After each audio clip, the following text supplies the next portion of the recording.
One woman had the clearest view of the JFK assassination. She was right there, front row, filming, calm, focused. But after that day, she vanished. Her footage has never been found. Her name was never confirmed, and her silence might be the most disturbing thing of all. The weather is clear, the crowd is excited, and the President of the United States is smiling, waving exposed as he rides slowly through Dealey Plaza in an open-top limousine. Cameras flash, children wave, and somewhere, standing near the curb, holding what appears to be a film camera, is a woman wearing a long brown overcoat and a scarf tied tightly around her head. That scarf gives her a nickname she never asked for. The Babushka Lady, captured in multiple photos, seen in several video recordings, holding what may have been the clearest footage of the assassination. And then, nothing. She never came forward. She was never confirmed. Her footage has never been recovered. To this day, her identity remains unknown, and for a moment in time, she may have been the single most important witness in American history. We don't know her name. We don't know her age. We don't know where she came from or where she went. But we do know this. At approximately 12:30 p.m., as President Kennedy's motorcade passed through Dealey Plaza, the Babushka Lady was seen standing calmly on the grass, holding what appeared to be a film camera aimed directly at the limousine.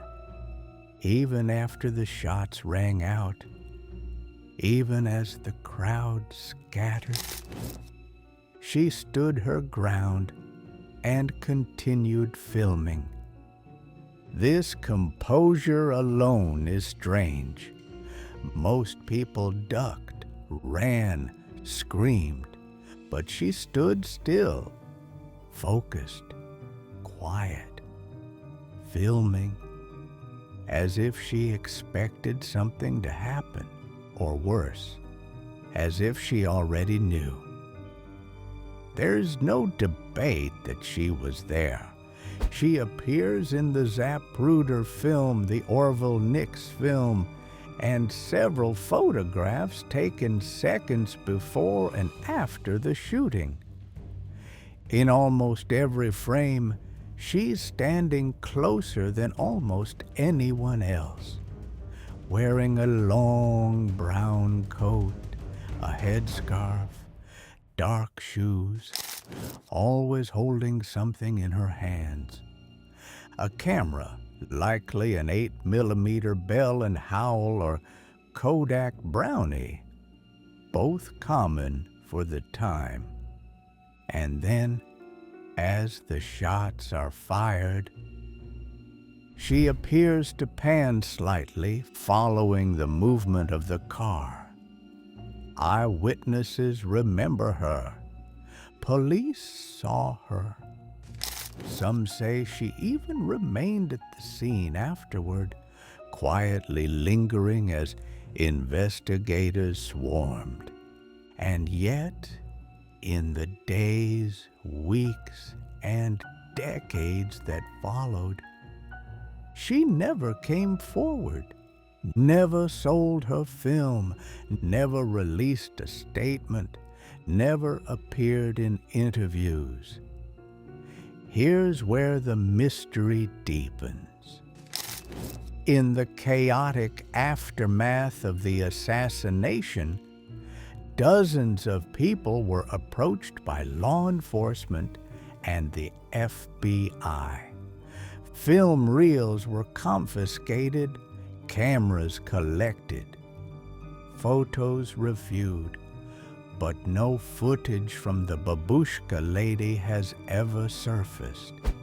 Not in FBI archives, not in the National Archives, not in public auctions, not even through conspiracy channels. It's as if the footage and the woman never existed. But she did. We saw her. We still do, in those grainy historic frames. And that leaves only two possibilities. Either she deliberately disappeared, or someone made her disappear. In 1970, nearly 7 years after the assassination, a woman named Beverly Oliver came forward, claiming she was the Babushka Lady. She said she was 17 years old at the time and had used a Super 8 camera borrowed from a friend to film the event. She claimed the footage was confiscated by FBI agents just days after the shooting. Her story quickly made headlines. She appeared in documentaries, wrote a book. But there's a problem. The camera she claimed to use didn't exist in 1963. The model she described wouldn't be released for several more years. Her story changed over time. Her timeline was murky. No hard evidence ever supported her claim. To many researchers, Beverly Oliver is a red herring. A woman who inserted herself into the mystery, intentionally or otherwise. So if not her, then who? Let's explore what might have happened.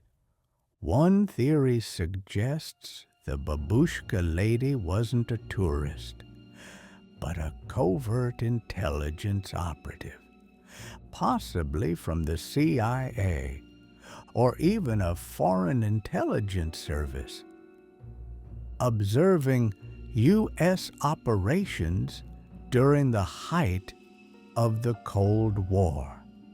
Her camera may have been more advanced than it appeared.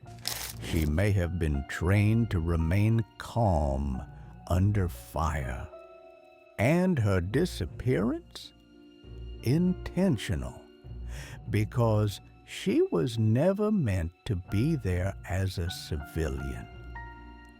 Another theory proposes she tried to come forward, but was silenced, whether by threats, by fear, or by force.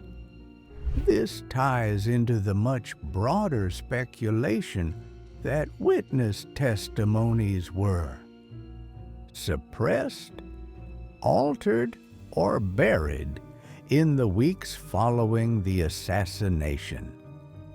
More than 100 people connected to the case have died under suspicious circumstances over the years, though many of those are likely coincidental.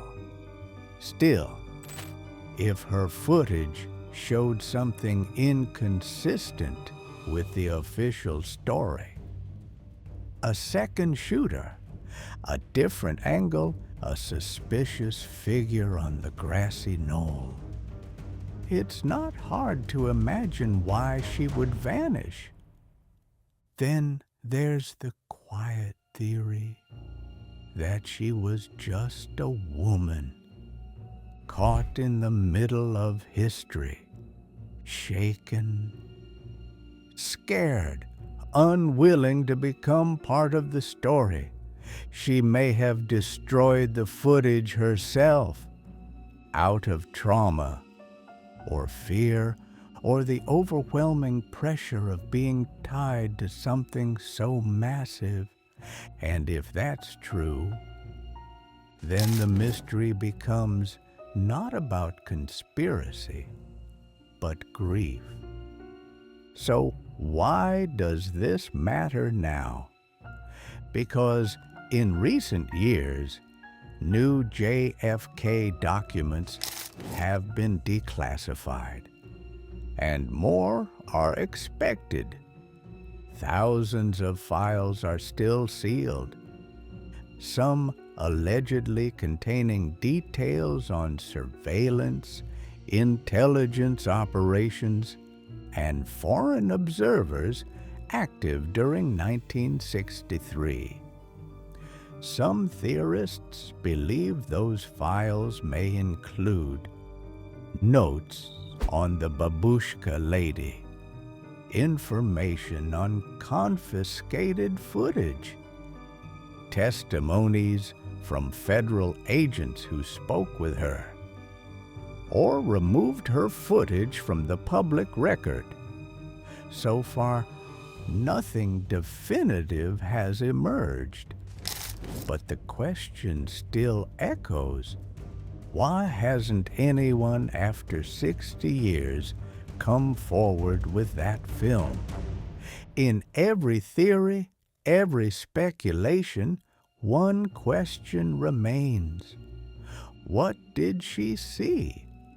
Was there a second shooter? Was the Secret Service already reacting before the first shot? Was there someone on the grassy knoll? Or did her camera capture something none of us were ever meant to see? We don't know. And that silence might be the most deafening part of all. The story of the Babushka Lady is more than a conspiracy theory. It's more than a cold case. It's more than a shadow in a photograph. It's a reminder that history is full of missing pieces. Pieces that don't just change what we know. They change what we think we know. At MindVeil, we chase those fragments, the ones buried under redacted lines, lost tapes, and quiet disappearances, because sometimes the most powerful stories come from the people who never spoke at all. If this one left you wondering, subscribe and join us beyond the veil.